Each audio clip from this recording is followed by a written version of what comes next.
Confidence is not loud. It does not demand attention. It does not beg for applause. It does not announce itself with arrogance or fill the room with noise to disguise insecurity. It is not in the crushing handshake, the polished smile hiding nerves, or the endless words used to cover the fear of silence. True confidence is stillness. It is sitting in a room without needing to perform. It is being present without seeking validation. When the world expects you to react and you don't, that is power. That is nonchalance. Not apathy, but deliberate restraint. A calm so measured it becomes a language, a signal, a shield, a weapon. The powerful understand this. They know attention is a currency. Every time you react, you are paying out. Every flicker of emotion, every over-explained thought, every attempt to defend yourself, that is a transaction. The nonchalant man does not waste his currency. He guards it. He does not chase people or explain his worth. He makes others earn his words, his presence, his attention. That is not laziness, it is mastery. It declares, I am untouched, and nothing you do can pull me from my center. That frustrates rivals. It draws allies. It unsettles enemies. They strike wildly, desperate for a reaction, and when it never comes, they collapse. Machiavelli would call this the quiet mask of dominance, power so absolute it never needs to raise its voice. Nonchalance is not a personality trait, it is a discipline learned. It is the deliberate act of detachment when everyone else is chained to emotional reaction. It is stepping back while others drown in storms of ego, fear, and desperation.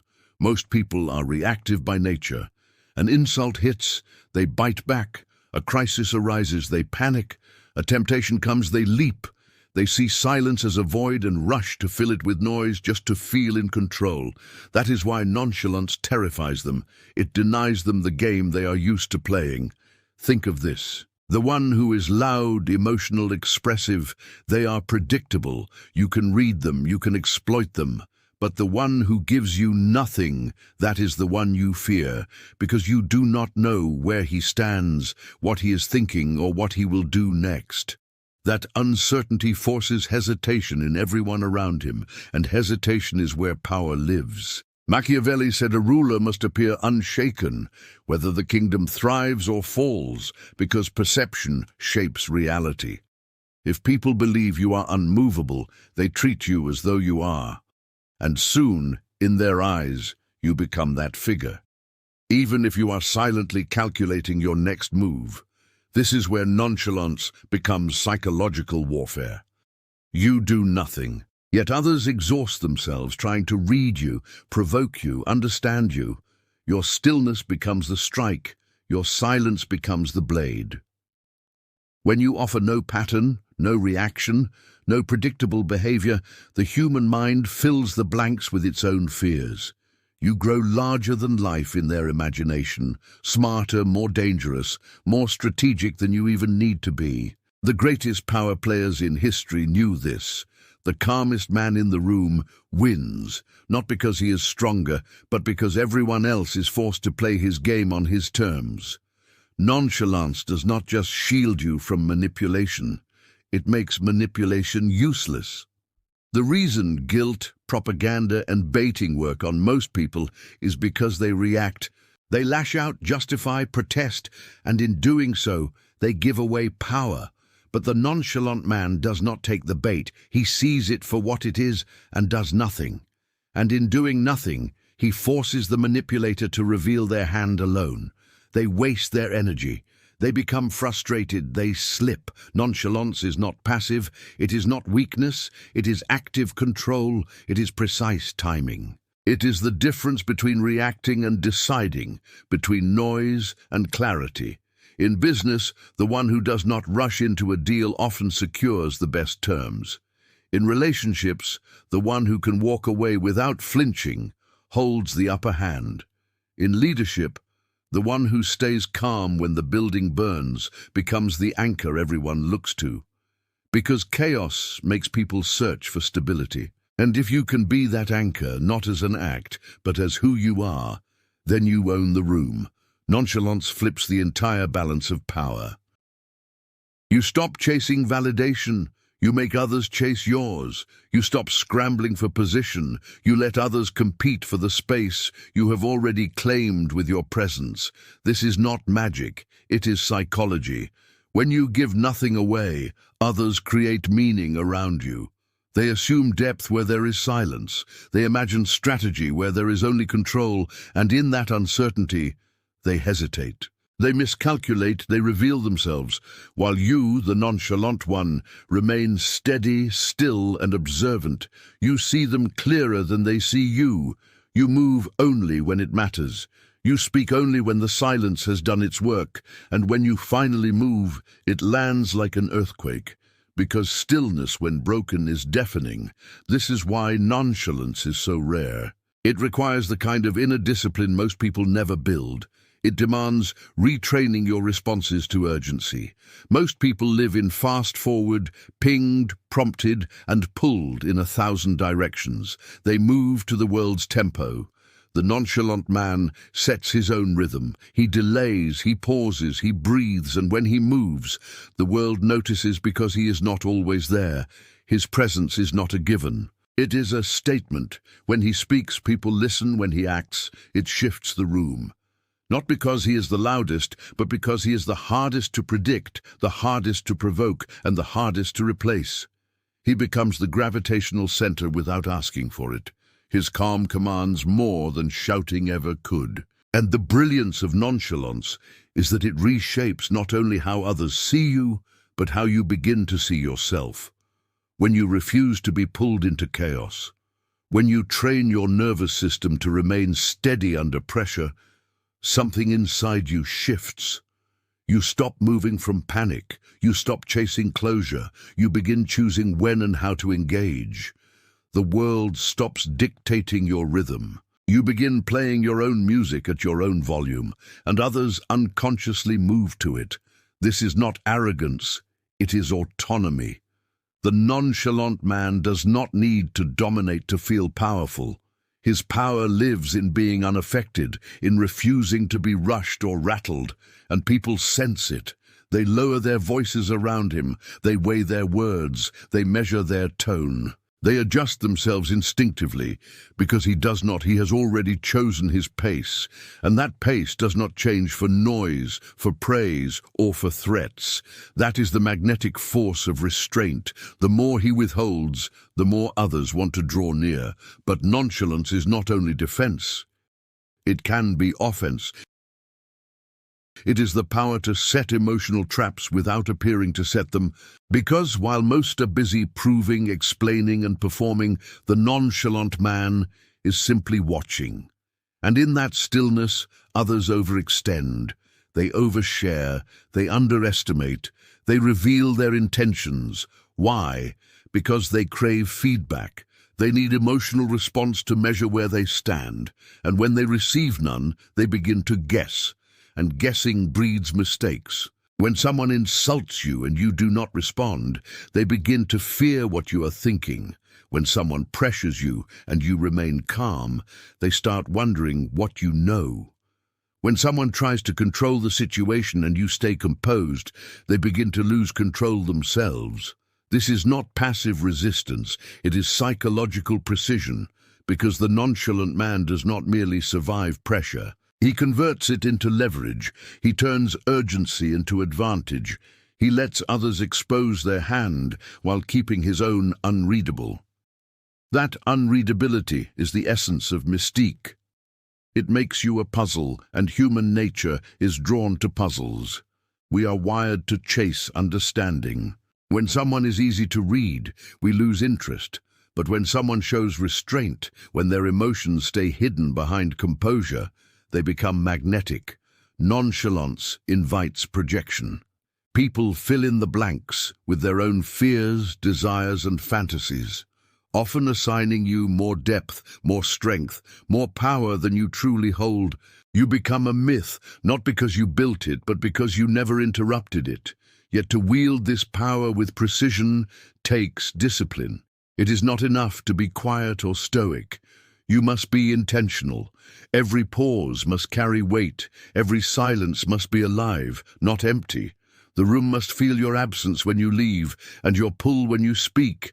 That is the rhythm of control. And once you control rhythm, you control perception. And perception in nearly every field, business, romance, leadership, war, is reality. The greatest leaders in history knew this. They did not always possess the most weapons or the loudest voice. What they mastered was presence, focused energy, strategic silence, and the wisdom to know that in high-stakes arenas, the one who stays composed the longest wins. Because the first to panic always makes the first mistake, and mistakes are currency in the hands of the calm. Nonchalance does not mean you feel nothing. It means you decide what is worthy of your emotional energy. You are not cut off from the world. You are selective. You are not passive. You are patient. You are not indifferent. You are untouchable by noise. The world is endlessly screaming, endlessly reacting, endlessly performing, and in that chaos you stand still. That is not weakness. That is sovereignty. But stillness does not mean inaction. The nonchalant man acts, but his actions are surgical, sudden, silent. And because he acts so rarely, his movement carries immense weight. You do not waste words. You do not flood people with attention. You do not broadcast your plans. You observe, you wait. And when the moment arrives, you strike with precision. That is what gives your presence gravity. That is what builds the reputation others begin to fear. And fear, when laced with respect, is power. It makes people second-guess themselves in your presence. They become cautious, measured, restrained, not because you commanded it, but because your very presence demands it. They feel the edge of your stillness, the sharpness of your control, and instinctively slow down, lower their tone, watch their steps. You become the silent judge in the room. You never need to impose rules. Your energy writes them.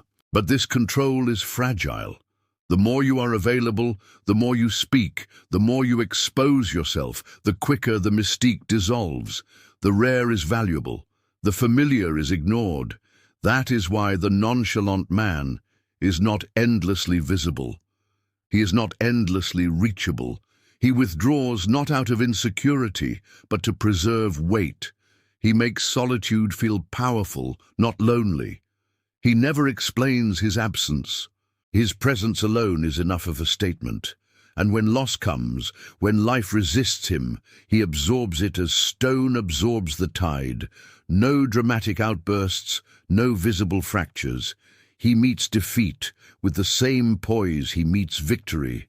And in doing so, he proves his stability is not circumstantial. It is internal, and that more than anything makes people trust him. Not because he never falls, but because he never falls apart. His words are equally calculated. He does not overcrowd conversations. He does not rush to fill silence. He speaks with precision. Brevity becomes his armor. People cling to his words because he gives them sparingly. And when he does speak, the words echo. They cut deeper. They last longer. He never uses 10 words where 3 will do. And this economy of speech forces others to guess his meaning, to read between the lines, to study every syllable. Nonchalance is not about apathy, it is about priority. You care deeply, but only for what truly matters. You do not waste your attention on petty dramas or shallow validation. You spend your focus, like gold, only where it brings power, clarity, or growth. That discipline makes you rare. And in a world addicted to constant reaction, your restraint becomes magnetic. When this posture becomes your natural state, the shift is undeniable. People treat you differently, not because you demanded it, but because they feel the difference. Their voices lower, their demands soften, their attitude bends without knowing why. They feel the pull, that quiet dominance, that sense that they are no longer directing the conversation. They have stepped into your rhythm, and now you set the tone. This is the endgame of nonchalance. Not to impress, not to intimidate, but to be untouchable. Not because you appear unbothered, but because you truly are. You have reclaimed your pace, your power, your peace, and once others realize they cannot drag you into the frantic noise of the world, they are forced to slow down, to adjust, to follow.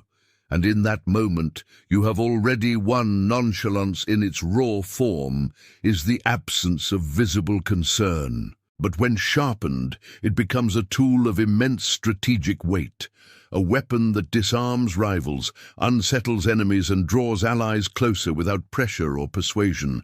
Human beings are wired to chase emotional cues. We seek validation, we respond to signals. But when those cues vanish, when emotional availability is withheld, the familiar script collapses. And in that collapse you seize power, not by force, but by confusion. Because in politics, in business, in social dynamics, the most dangerous man is not the one who yells. It is the one who stays silent, reveals nothing, reacts to nothing.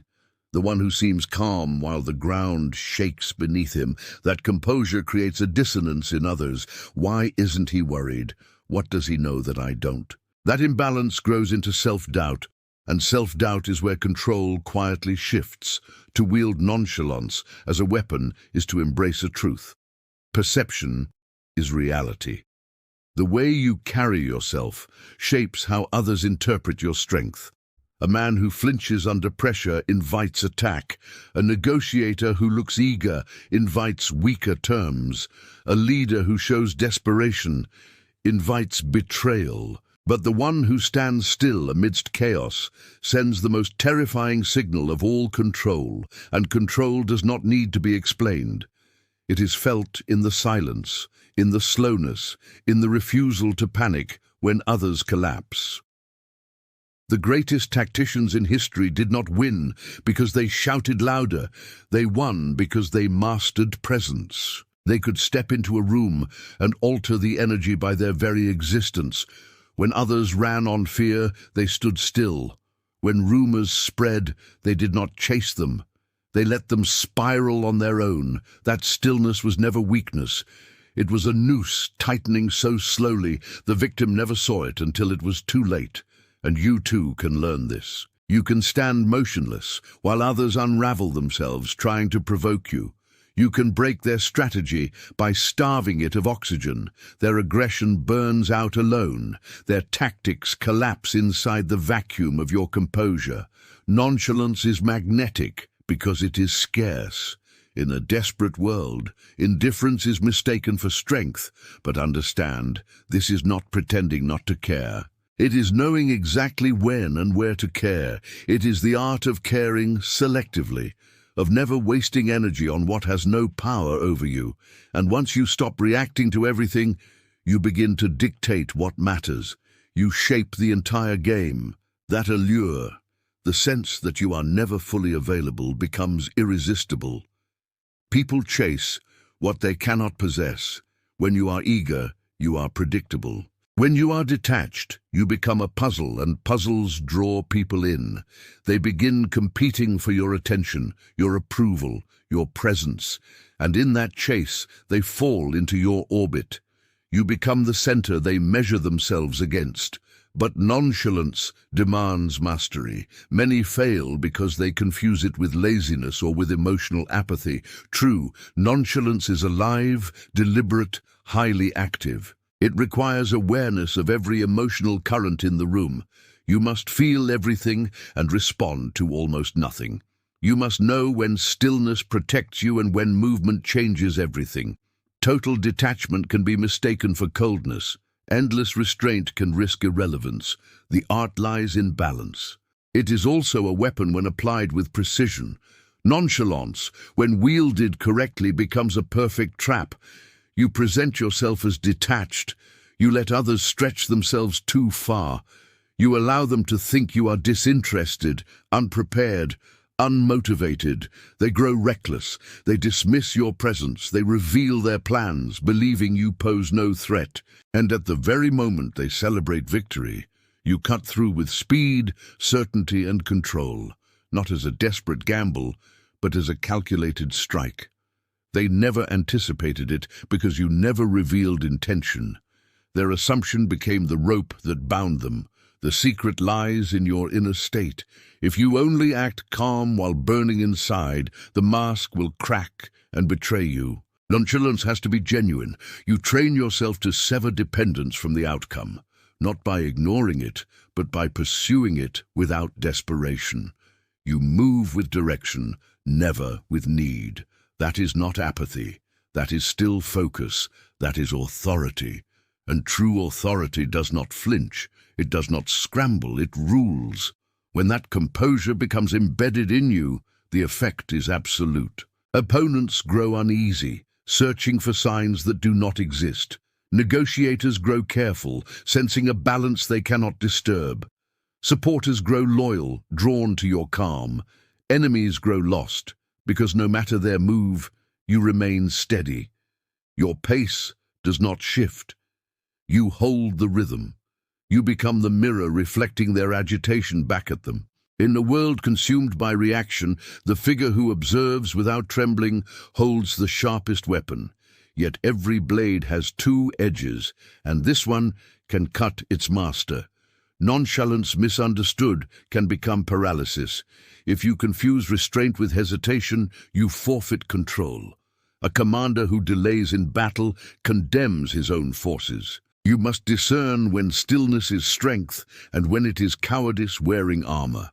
Another danger lies in confusing detachment with disregard. If you cling to the mask too long, you risk severing connection. You may mistake intimacy for weakness or lose the ability to feel the current of life itself. Then the ground shifts beneath you. You imagine yourself untouchable, yet the game continues unseen, and you no longer perceive its moves. There is also the danger of provoking quiet enemies. Arrogance can be forgiven, but invisibility inspires resentment. If people sense you do not truly see them, they will not confront you openly. They will conspire unseen, and when they finally strike, it will not be out of ambition, but out of the desire to shatter the mask you refuse to remove. In closeness, too much nonchalance corrodes trust. To those who matter, your silence becomes a wall. If they never witness you moved, they will question whether you feel at all. Power in leadership demands balance, cold in conflict, but warm among your own. You must know when to reveal and when to conceal, when to let the blood show and when to keep the steel hidden. Strength is not the absence of emotion, but the mastery of when to wield it.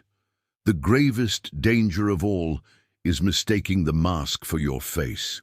Wear it too long and you forget it was armor. You forget how to remove it. You become untouchable not from power, but from emptiness. The performance consumes the performer, and that is the first step toward ruin. Machiavelli would remind you that real power is flexibility, fire in heat, ice in frost, composure in public, tenderness in private. The strongest are not those who never show emotion, but those who choose when emotion becomes a weapon. At its highest form, nonchalance is theater. It is not about how you truly feel, but what others believe you feel. The danger comes when you convince yourself the act is reality, when you equate calm with strength in every moment. Then you are no longer its master, you are its prisoner, so remain unreadable, but never unfeeling. Stay still, but never stagnant. Rise above the noise, but not so far that you cannot hear the signal beneath it. Because if you forget that composure is a blade, it will bury itself in you. The weapon that cuts in silence is only as sharp as the hand that knows when to draw it and when to strike. Stillness is not surrender. It is the poised edge of a hidden blade. And those who learn to wield it never need to raise their voice to be obeyed.